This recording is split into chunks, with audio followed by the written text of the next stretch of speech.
Okay, well, to start, I need to give a kind of a backstory for the idea for this message. This came from originally from a article I wrote a couple years back, which was based on a video I found when I was on TikTok once. A lot of times people tend to overshare on TikTok and make videos where they kind of just air out their problems. And one time I found this one video from a girl who in about her mid-20s, I'd say, and she was just talking about airing out her grief because she was admitting to one point she had an abortion, and she was still dealing with a lot of the pain, a lot of the, the regrets and the feelings of just, it didn't make her feel any better after the fact, and she just knew that it, there was a lot that it just kind of made worse in her life, and, she was just really heartbroken by it. And that video ended up becoming pretty viral and taking off, and people kind of coming into the comments to kind of give opinions, give comfort, and give a lot of just advice. And of course, there are a lot of Christians in there trying to help her, pray for her, kind of point her to God. And unfortunately, this girl, she was not a believer, and she was more so against it than just not for it. And she ended up making follow-up video where she basically asked the Christians to stop trying to help her, that she was not really interested in anything to do with God, more or less. And one of her things was she said, I was just putting it out into the universe to try and just kind of, ease her pain. And that just stuck with me, just the way that she just so sincerely was like, I'm gonna put it out into the universe. Because, the universe, it's not conscious. And even if as a concept of oh, I'm putting it out into the world, or I'm putting it out there, it's like, even so, it doesn't care about you. That's the main problem with it, is when it's even a metaphorical sense, it's a nothing concept. So putting something out in the universe and trying to rely on the universe for any kind of comfort, it's not going to bring you any peace. It has none to offer anyone. There's nothing that you're going to gain. It doesn't have consciousness, like I said. It doesn't have direction. It's chaotic more than anything. So it just, if anything, it's going to cause more harm. And that's just seeing her. She was just one example, and I keep seeing them now. I saw them then, but there's this prevalent trend of people that they don't want to worship. There's this sense that religion, God, and all that stuff's supposed to be oh, that was in the past, and we don't worship anymore. And then in the same breath, they try to put their worship into something that's just an idea. You've got karma, destiny, fate, Mother Nature, all these things that people like to throw out there that just do nothing for you. It's all this New Age stuff, which is just a fancy rebranding of paganism. There's nothing to it. And they just, even if they know subconsciously, they still like the fact that it's a distraction. And more so, it's a distraction from having to go to the real source of peace in our life, which is God. And it just, looking at it more and more, just, it's a desperation play. It's a desperate act to find solace in anything that isn't God. And in the end result, that's only going to get them more pain.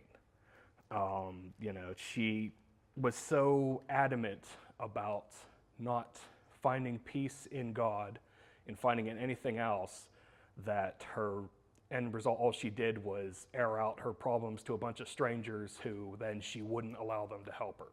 So she gained nothing from the entire experience. And it just was very disheartening to see, and I felt so bad for her that she went through that problem in the first place, and that she was doing this to herself in the long run. She was creating more pain for herself while also blocking any way for her to get any kind of comfort from God. And that's the problem. She didn't realize that what her instinct is. Everyone's instinct is to worship God. It's just ingrained in us to worship. And it's never going to go away, and it's always going to be there, even when you try to run from him. And, you can try and not give the worship to him, but the instinct, you're going to have to try and put it somewhere. So then you try to find these other sources of comfort that aren't God, that just end up hurting you more and more. And that's where you get more of these, nothing ideas that are just really just blurring the lines of reality and fiction. And like I said, our culture, we seem to love it, Someone, all the Christians in her comments, putting it out there in the universe, they try to tell her, well, you should go to God, you should, seek God's comfort, which is what we should be telling everyone. But then, as many as are Christians, there are a whole lot more people that they don't even bat an eye at her saying that. Which, if you would stand back and, really think about what she said, it's like it makes no sense. But it's become such a thing that, well, we got to find something to put our faith in, as long as it's not actually God. So it makes sense. And it's like, does it though? It doesn't help with anything. But, okay, but even if it is something to try, for the point of argument, let's say it is a valid thing to put your faith into. Let's pretend that the universe is like something where karma is real and, everything kind of works out if you try to put your faith into just something bigger than yourself.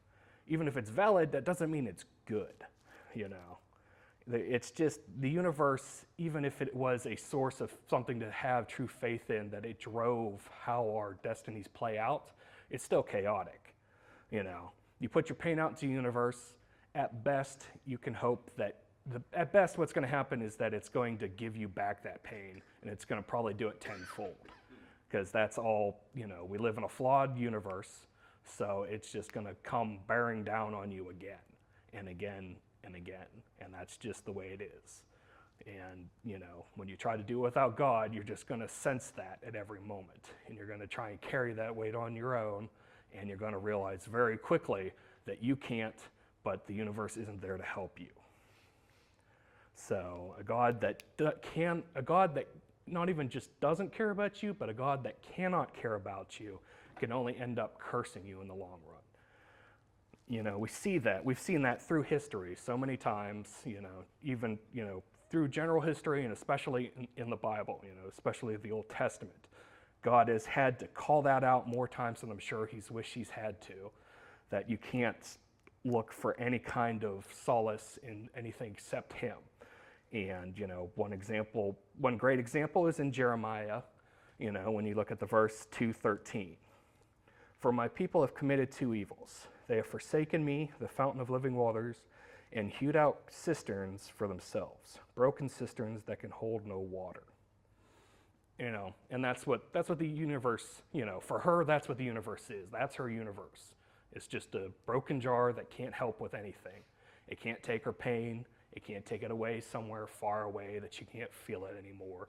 There's just nothing for her there. And there's nothing for anyone there that tries to put their faith into something that they more or less made up on the spot. It's just always going to be hollow, and it's going to bottom out. And it's truly a tragic thing that you just, you have to continually hope that people will, realize that and see that, God is the only actual source, of peace. He's the only one who's consistent. He's the only one that actually cares. All others of these, there's no care in it. And you can see that even with like other religions, either current ones that are still around or even like the ancient religions, where their deities, they're even when they're actively worshiping those deities, they're considered at best harsh, or at worst, they're considered just outright destructive for their own goals. Because it's like, placing your faith in something as random as the universe is like when the ancient Greeks used to worship Zeus. They had no real understanding of what it was. They just decided, oh, it's chaotic, so Zeus must just attack us for the pettiest of reasons. So it does nothing to help them at all. So they just like, oh, well, he must be awful. But we're still going to worship him for reasons, because what else do we have? Because they don't want to rely on anything that they didn't come up with. That was the heart of it, is that they came up with it, and then they didn't want to look for anything else that they didn't come up with, because ultimately that means that they can't rely on themselves. And that's the core of it. Everyone wants to rely on themselves, they just disguise it as relying on something else. And they can't, these gods, they can't hold you, they can't help you for anything. But those are just the abstract gods. Those are the ideas. Those are the things that are too big for us to really comprehend. Those are, the nice notions. There's other gods that can be even worse, even more of a self-destructive source and keep us away from God, and that would be us, ourselves, or other people. So, to understand that, we need to start at a verse that explains the solution for this, but is also the problem for our stubborn hearts. And that would be Proverbs 3:5-6. Where God says, "Trust in the Lord with all your heart and do not lean on your own understanding. In all your ways acknowledge him, and he will make straight your paths." Lean not on your own understanding. So many people, whether they actively admit it or not, they hate hearing that because no one wants to admit that they're not the boss. Everyone wants to be the boss. Whether you say it or not, there's always going to be someone in some degree, at some point in your life, you want to be sitting in the boss's chair. And it makes it hard to surrender and accept that you are not going to be the one making decisions, and that everything that you think you know isn't actually going to get you anywhere in the long run. People try to ignore this universal truth. They try to, they'll lean as hard as they can in the opposite direction to make themselves their own source of order and morality. And then that's how you end up with so many problematic and just conceited concepts. And one of the most recent ones that I just absolutely hate is when people say "my truth." And such a big one right now that is just so perfectly epitomizes the idea of leaning on your own understanding is, oh, it's my truth. Well, this is my truth. And it's like, first of all, that's just illogical. that should set off some kind of alarm in everyone, that truth is supposed to be one objective thing, so how can there be an infinite number of truths? And that just, but they know it deep down, but they ignore it. And that's the thing, they want to, well, I know it's not right, but I'm going to brute force it to make it right. And I'm just going to live out my life ignoring fact until I can make it work. And does that ever work? No. It's just them trying to ignore the one person who can say "my truth," and it's like, yes, that's the truth. And that's the Lord. The Lord makes it clear that it's like, yes, it's my truth because I created everything. I have always been, I always will be, so I am the standard. And that's, we understand that, we appreciate that. But when you don't appreciate that and you're not willing to listen, you become so resistive that you end up, I'm going to, what's the popular phrase? I reject your reality and substitute my own. And that's what everyone does on a spiritual level. It's just the special little phrases and vernacular that just become so popular, and they're nothing more than escape buttons. They're just, you're faced with a decision to make about, what you believe, what you know is right or wrong. So you say something like, oh, my truth, and then you hit, that's just the escape button, and you run away so you can protect your ego. And it just, what's it going to get you? You're just running and running and running. That's the problem. It's nothing more than one stall after the other, and there's no peace in that. Everyone is seeking peace. That's what this is all about, trying to find peace. And what are you gaining if you have to constantly come up with new truths, new realities for yourself, time and time again, once your old one falls apart very quickly? So all you're doing is completely ruining any chance to stop, calm down, and actually find your peace and joy. But general self-reliance is just the start of it. The people will put faith in themselves, but if that starts to not work as well as they'd like, or they're tired of having to pick a new one after another option is putting faith in their achievements or their possessions or just, what they've earned or what they have. And just think of when Christ said, it is easier for a camel to pass through the eye of a needle than it is for a rich man to enter heaven. As I said those words, you were all probably picturing what a rich man is. How they look, what they have, how they act, etc. But, what it means to be rich is more subjective and more broad than we really ever think about. Look at us who live in the United States. Just the fact that we live in the United States compared to the entire world, we're well above the global poverty scale. Compared to compared to every third world nation, we're rich. Doesn't matter what you have in this room, doesn't matter what you have or how much you earn, you are richer than them. So it's relative what wealth is on that scale. So what really matters is if the things we have or have earned, whether it's money or possessions, reputation, it's if they become a distraction from Christ and his plans for you, if it becomes your priority.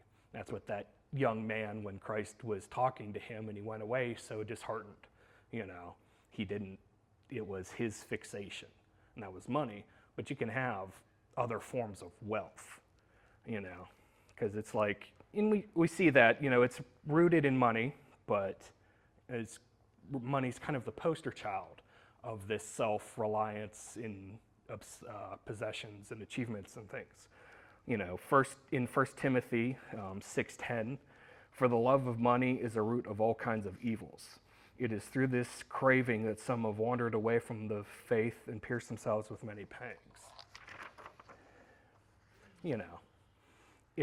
That greed for money, it's not solely, that's the easiest one to realize and observe, but it's not the only one.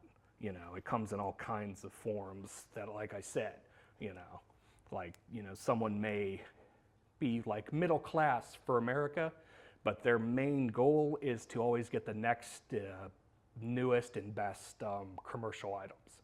They might be obsessed with electronics or clothes, and even though they're not making a lot of money by our standards, it's still enough for them to keep chasing that adrenaline of getting the next new thing and that feeling of satisfaction in the sense of you're competing with people to have the next best thing. And that just becomes one distraction after another, and then you don't want to give it up when faced with the idea is there's got to be more to life than finding the next shiny toy that you want. And that is the same concept of just money. You don't want to let it go. You don't want to give up your priorities, which is your priority is yourself. And you need to be able to change your priority to the Lord. And one of the major examples for achievements for me has always been people's intellect. You could look at a doctor or a professor or an engineer. Yeah, they can be wealthy. They can have a lot of money. They can have nice cars. But, a lot of the times what they may value most is their intellect, their knowledge, the sense that people look at them and say, oh, he's smart. And that will become a source of identity for them. And it becomes such a stumbling block in the same thing, because they use that as this is my great measure for morality, for finding truth, for making my decisions in life. I gotta, lean on my own understanding, which is pretty good because everyone says it's pretty good, so I must be better at it than everyone else. And that includes God for them, even if they don't want to say it. One example that I always see on social media is Jordan Peterson. He's a popular speaker and educator and philosopher, and very smart man, but he just refuses to read the Bible, and he will read and interpret the Bible in every way except literally. Because for him, he's so focused on, you got to be able to analyze and figure out what everything actually is and how everything's really just a metaphor or this or that he just misses the basic truth, and that, God made the whole thing very simple for everyone to understand. Christ is God. He came in human form. He died for our sins, and he came back to life. And because it's so simple, a lot of people, when they are so smart, They don't want to accept that it can be something so simple to understand, and they don't want to accept that it's so simple because God sees even them with all their intelligence as, I need to dumb this down for you. Yes, even you, professors and doctors and stuff. And God, he makes it clear, and he warns us against worshiping what we have, what we've obtained, what we've learned. And that is a form of worship. Putting your thoughts, your reasoning, first and foremost, is a form of worship, because it is just pride. When you're letting your pride lead, that is you worshiping yourself, and you're obsessed about this one little aspect of your life, and you let that blind you from everything. Like one example I like is Lord of the Rings. If you look at Lord of the Rings with Gollum, he had the one ring, and he had that one thing that was all he cared about. That was his prize, that was his fixation, and he had that, and that was the greatest thing to have, but it blinded him to everything else in his life, and it became a total snare.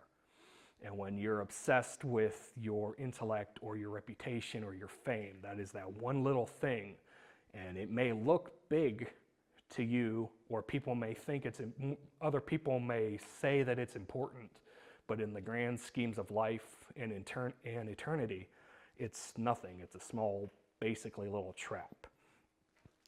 And we see that again in going back to Jeremiah in 9:23 through 24. Thus says the Lord, let not the wise man boast in his wisdom, let not the mighty man boast in his might, let not the rich man boast in his riches, but let him who boasts boast in this, that he understands and knows me, that I am the Lord who practices steadfast love, justice, and righteousness in the earth. For in these things I delight, declares the Lord.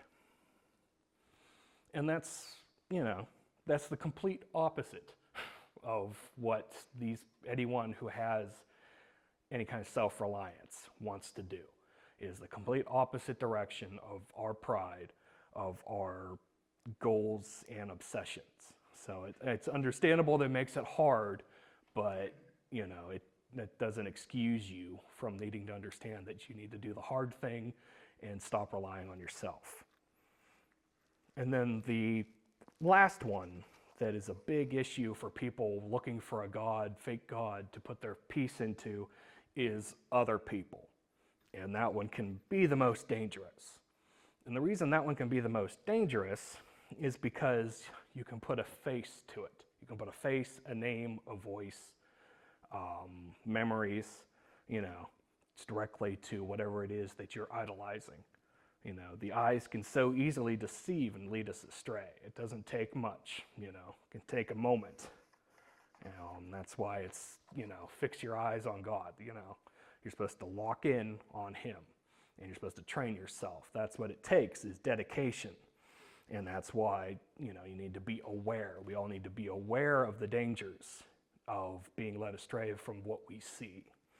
And when we see people that seem so great or so wonderful or they're so perfect, they are, it makes it too easy, And it's, even like in our previous series for Samuel, they wanted a king.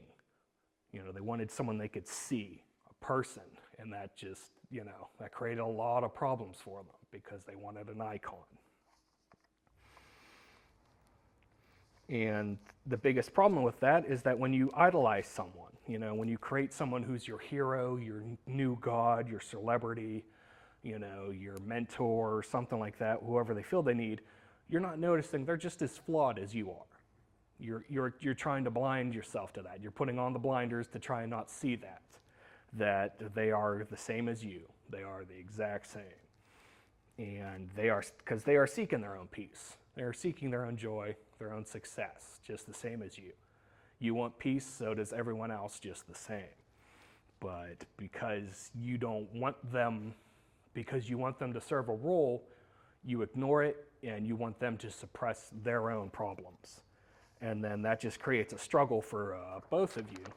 And before long, it's going to come to a head because no one can keep up the illusion of being perfect forever. Because they end up being like bad fruit. You get the fruit that looks ripe and good on the outside, and as soon as you cut into it or bite into it, you realize that it's already been rotted, it's soggy, nothing to it. So you throw it away.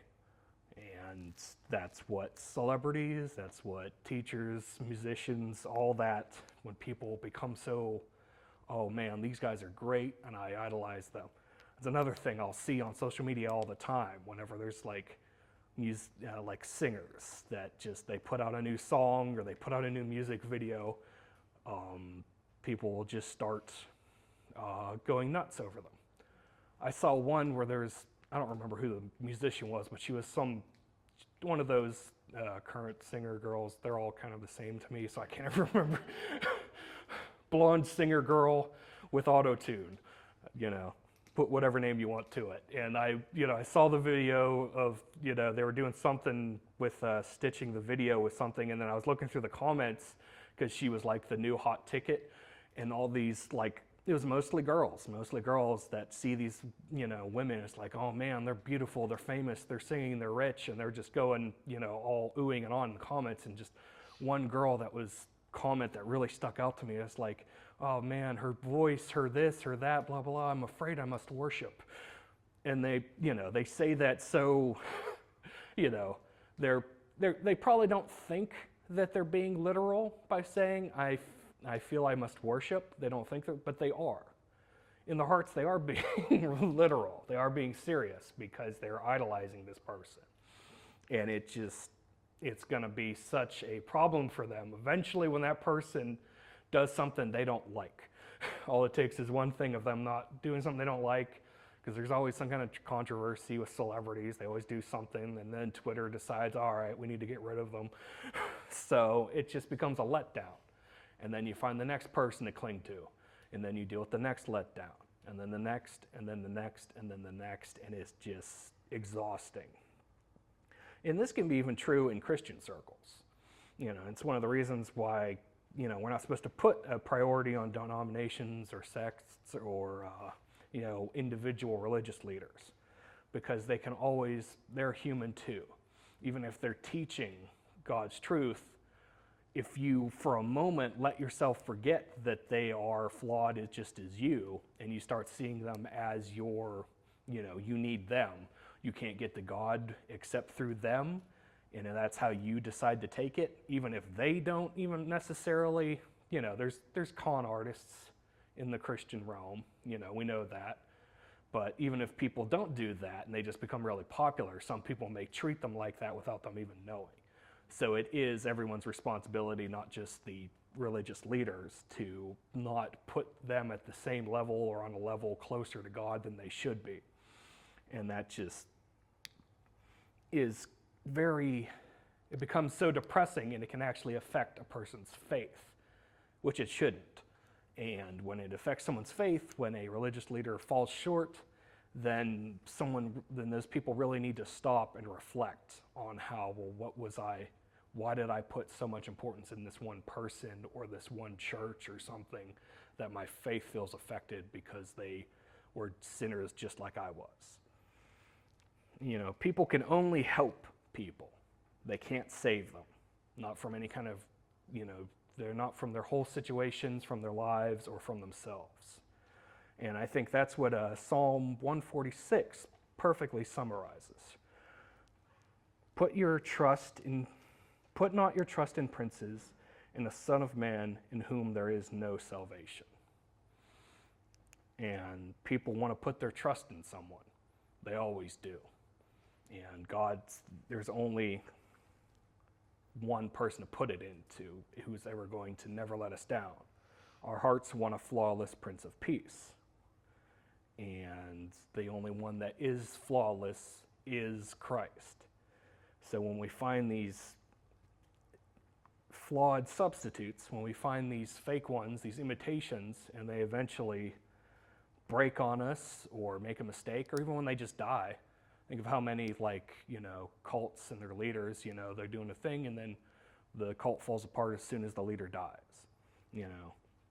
In your heart, if you were following them, it feels like a betrayal. And that's because they didn't betray you, but you betrayed yourself You deceived yourself into believing they were more than they were, so you betrayed yourself. And that just creates more exhaustion and takes any sense of peace that you had and just rips it out. So these are all the horrible choices of God's to choose from. These are for the peace. If you want peace, and you pick one of these, there's only one end goal for it, is that it's going to let you down. Jesus is the only good option. All the others are obvious creations that we created to cope or to try and ignore God. And we can see that because everything that the false gods aren't, God is. He is alive and active in our lives. We don't have to assign consciousness to him with our imaginations. He is clear about his intent. There is no ambiguity in his actions or interactions with us. He is all understanding. We can trust him to take the lead in our lives. He has no personal flaws or weaknesses. There will never come a time when we feel betrayed by a mistake he made or his selfishness. And a good verse to go along with that is 1 Corinthians 1:25. For the foolishness of God is wiser than men, and the weakness of God is stronger than men. His foolishness and his weakness, they don't exist.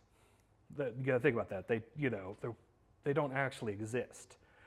So our wisdom and our strength is actually worth less than nothing compared to God, especially. It is less than nothing. So we understand that, and we see what the alternative is to God. We have God, we see the alternative, and that just gives us the chills to look at. So that's why we need to pray for everyone else who is hunting for God and wearing themselves out and ignoring true peace by trying to point them in the right direction to Christ and where they can actually find some peace and understanding. And, the biggest verse that explains that, and I think, everyone, when they want to share what peace means to them, you can look to Matthew 11:28-30. Come to me, all who labor and are heavy laden, and I will give you rest. Take my yoke upon you and learn from me, for I am gentle and lowly in heart, and you will find rest for your souls. For my yoke is easy and my burden is light.